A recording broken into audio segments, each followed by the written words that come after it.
Rahayu Mas Dinos. Rahayu. Ini Mas terkait kalian statement dari BMKG yang baru-baru ini Mas. BMKG mengeluarkan peringatan dini bahwa akan terjadi badai besar. Menurut BMKG terjadi di akhir tahun. Dan ini menurut pandangan mata batin Mas Dinos, kejadian seperti ini apakah benar-benar terjadi? Monggo Mas. Terima kasih waktunya. Untuk masalah BMKG saya belum bisa memberikan penjelasan secara gamblang. Pada intinya ya kita lebih waspada aja dengan segala kondisi alam yang sedang tidak menentu. Pada intinya ya, karena selamat atau tidak itu tergantung pada diri kita sendiri. Ya, untuk mempersiapkan diri kita lebih mengolah diri, lebih mawas diri, lebih kuncinya itu kita ojo turu sore. Apa Mas? Jangan ojo turu sore, jangan tidur malam. Oh, jangan tidur. Maksudnya melek malam gitu loh, di atas jam 12 itu nyuwun harus Gusti. Mohon keselamatan, mohon perlindungan biar terbebas dari segala bencana. Itu nanti kalau kita mau mawas diri, merenungi diri dan kurangi tindakan-tindakan negatif. Tindakan-tindakan negatif itu semacam kita lebih mengurangi mencaci orang, menilai orang. Jadi kita lebih ke internal aja. Jadi internal itu lebih mengoreksi diri daripada mengoreksi orang lain. Introspeksi diri sendiri. Iya. Mas. Jadi lebih rendah hati lah. Jangan merasa aku merasa benar, merasa pintar, merasa hebat, merasa kuasa, itu dihilangkan sifat-sifat seperti itu. Nah, nanti saya jelaskan masalah itu ya. Jadi untuk pengawalan kan kuncinya itu kan alam itu, dengan adanya alam dengan keadaan alam itu kan Tuhan itu sedang mengingatkan kita. Nah, mengingatkan dengan cara apa? Ya kita harus istilahnya mengetahui jati diri kita. Kita lebih mawas diri. Nah, nanti saya jelaskan masalah spiritual. Nah, apa tuh spiritual? Kan gitu. Banyak yang membahas orang yang membahas spiritual kan.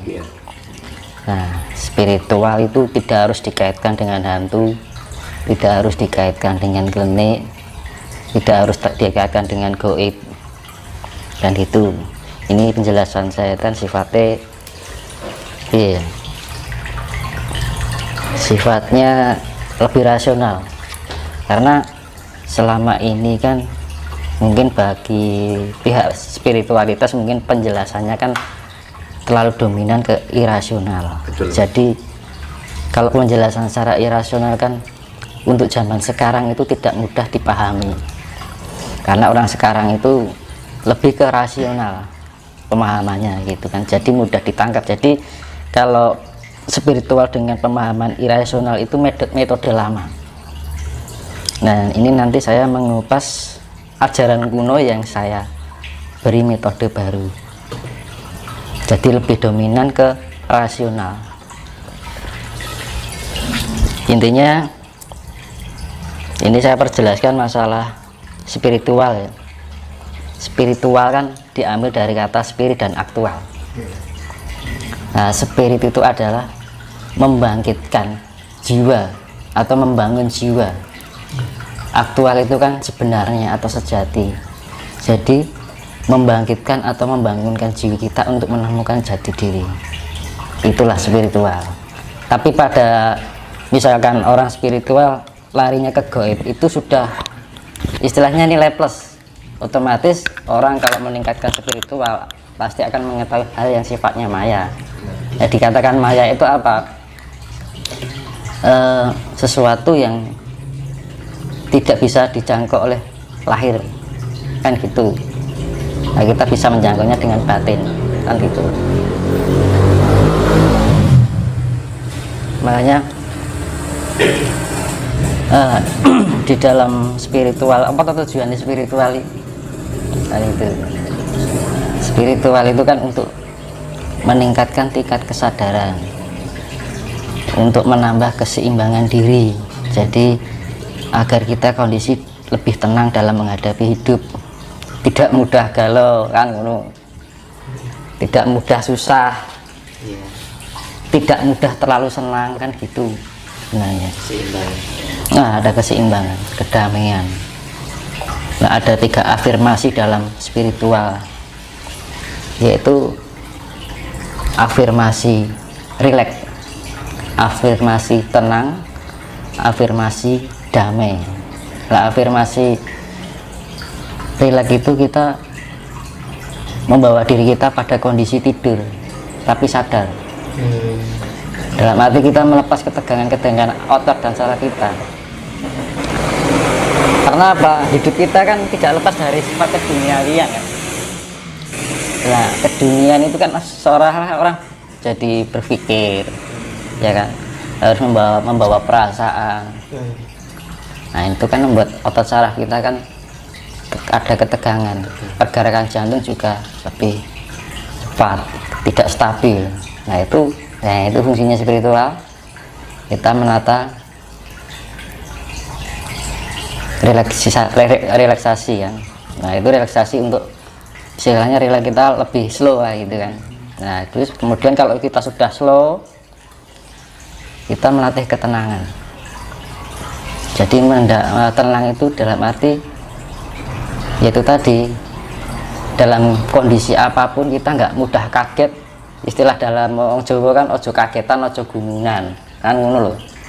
Dalam kondisi seimbang, stabil, jadi ono terpaan angin, badai apapun kita tenang. Jadi nek misalnya kayak ono bencana, kita jangan terlalu kaget gitu loh.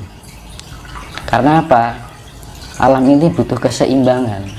Nah, kita itu kan bagian dari alam itu juga.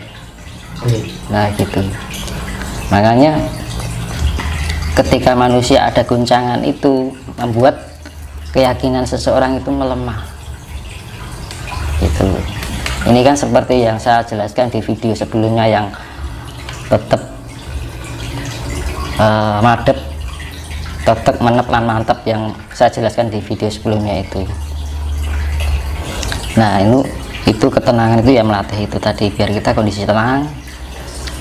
Kemudian afirmasi damai.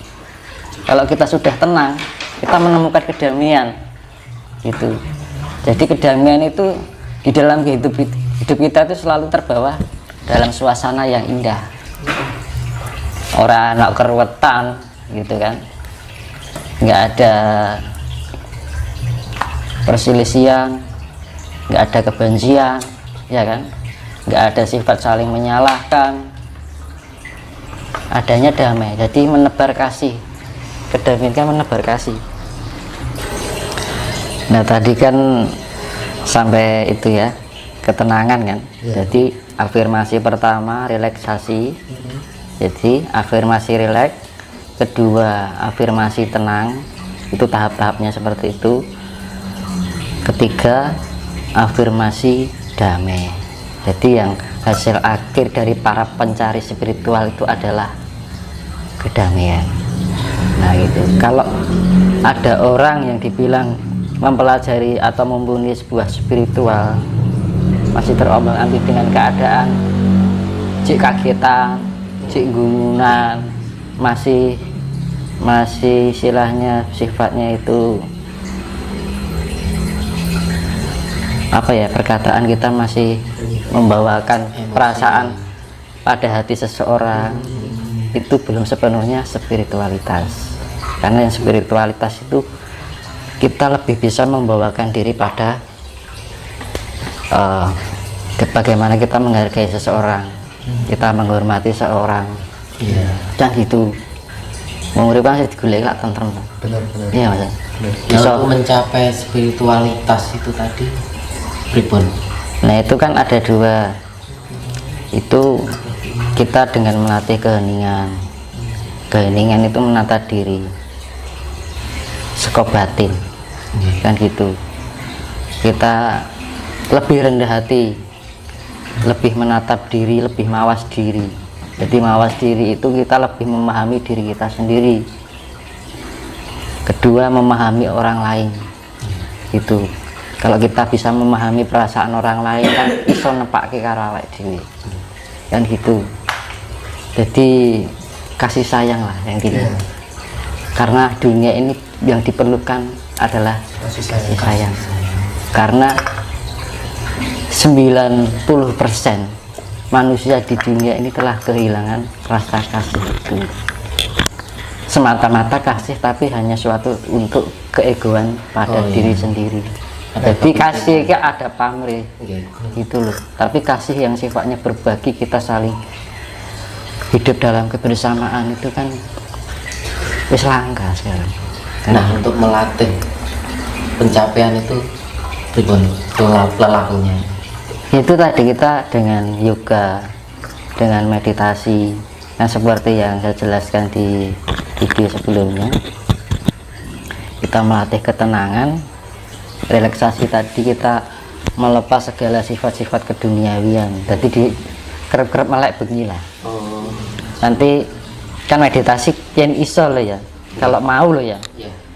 Itu setiap jam 12 ke atas mandi, karena unsur air itu membawakan sifat memberikan energi. Jadi sifatnya penetralisir. Mandi itu penting loh di malam hari. Semua air atau gimana? Air. Ya air mandi biasa itu. air mengalir atau Air mengalir boleh, air kamar mandi juga boleh, bebas. Yang penting mandi bersih, kondisi kita bersih. Kan kalau kita bersih kan pori-pori kita kan terbuka, tidak tertutup oleh namanya minyak. Karena energi masuk itu bisa melalui pori-pori juga. tertutup oleh minyak itu tadi. Iya. Mandi. Terus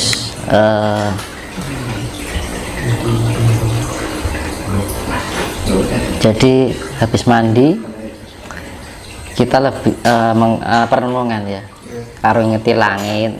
Cara Islami tafakur. Nah, jadi kita lebih mendekatkan dengan alam. Karo ini karo ngerokok sama lihat langit kan enak gitu kan. Habis itu kalau itu kan kondisinya rileks ya. Jadi kalau kita sudah merenungi, oh salahku apa ya, kurangku apa ya, itu yang namanya introspeksi diri, mawas diri, memahami diri kita sendiri. Koreksi lah intinya gitu ya. Nah itu setelah itu kita doa boleh, habis doa meditasi. Nanti kalau sudah taraf ke atas adalah melatih yoga. Yoga itu penyatuan unsur cipta rasa karsa jiwa, cipta rasa jiwa lan raga itu menyatu sinkron. Itu tahapnya sudah di atasnya meditasi sebenarnya kan gitu.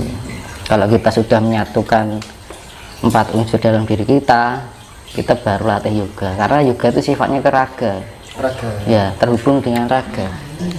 Jadi raga itu bergerak tanpa kita menggerakkan dengan pikiran, tapi sudah menggunakan hati nurani. Alam, sifat alam yang sifatnya manunggal dari 4 unsur alam itu tadi. Nanti tangan itu goyang, bergerak diri.